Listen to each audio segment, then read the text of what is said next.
શરૂઆત અમરેલીથી કરીશું। 3 સિંહ બાળના મોતથી અરેરાટી વ્યાપી ગઈ છે। દલખાણીયા ગામના રેવન્યુ વિસ્તારમાં સિંહ બાળના શંકાસ્પદ મોત થયા છે। બગસરા તાલુકાના હામાપુર ગામેથી 2-3 દિવસના એક સિંહ બાળનું મોત।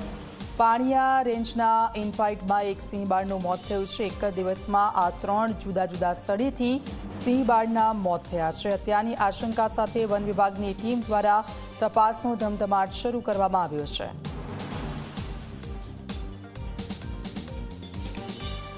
તાપજુ દલખાણીયા ગામના રેવન્યુ વિસ્તારમાં આ ઘટના બની છે। અલગ અલગ જગ્યાઓ પરથી સિંહ બાળના મૃતદેહ મળી આવ્યા છે। હત્યાની આશંકા સાથે વન વિભાગ તરફથી હાલ તો કાર્યવાહી કરવામાં આવી રહી છે। તપાસ શરૂ કરવામાં આવી છે। અમરેલી જિલ્લામાં 3 સિંહ બાળના મોતથી અરેરાટી વ્યાપી ગઈ છે। દલખાણીયા ગામના રેવન્યુ વિસ્તારમાં સિંહ બાળના મોત। કેતન બગડા અમારી સાથે ફોનલાઈન પર જોડાઈ ગયા છે। કેતન, સિંહ બાળના મોત થયા છે અને હવે વન વિભાગ શું તપાસ કરી રહ્યું છે? બિલકુલ દીક્ષિતા, અમરેલી જિલ્લામાં એક જ દિવસમાં 3 અલગ અલગ સિંહ બાળના મોત થયા છે, જેને લઈને અરેરાટી વ્યાપી ગઈ છે। ખાસ કરીને દલખાણા ગામના જે રેવન્યુ વિસ્તારમાં છે ત્યાં સિંહનું શંકાસ્પદ મોત થયું છે, તેને લઈને પણ વન વિભાગ તપાસ તેજ કરી દીધી છે। તપાસનો ધમધમાટ શરૂ કરી દેવામાં આવ્યો છે।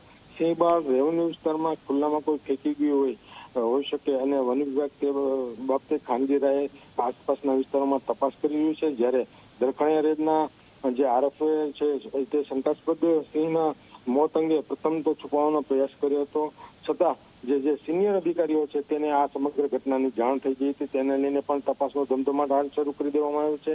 તો બગસરા તાલુકાના હામાપર ગામેથી માત્ર 2 થી 3 દિવસના એક સિંહ બાળનું મોત થયું છે, જ્યારે પાણિયા રેન્જમાં ઇનફાઇટમાં એક સિંહ બાળનું મોત થયું છે। આમ અલગ અલગ ઘટનામાં 3 જેટલા સિંહ બાળના મોત થયા છે, જેને લઈને જે સિંહ પ્રેમી છે તેમાં નારાજગી જોવા મળી રહી છે।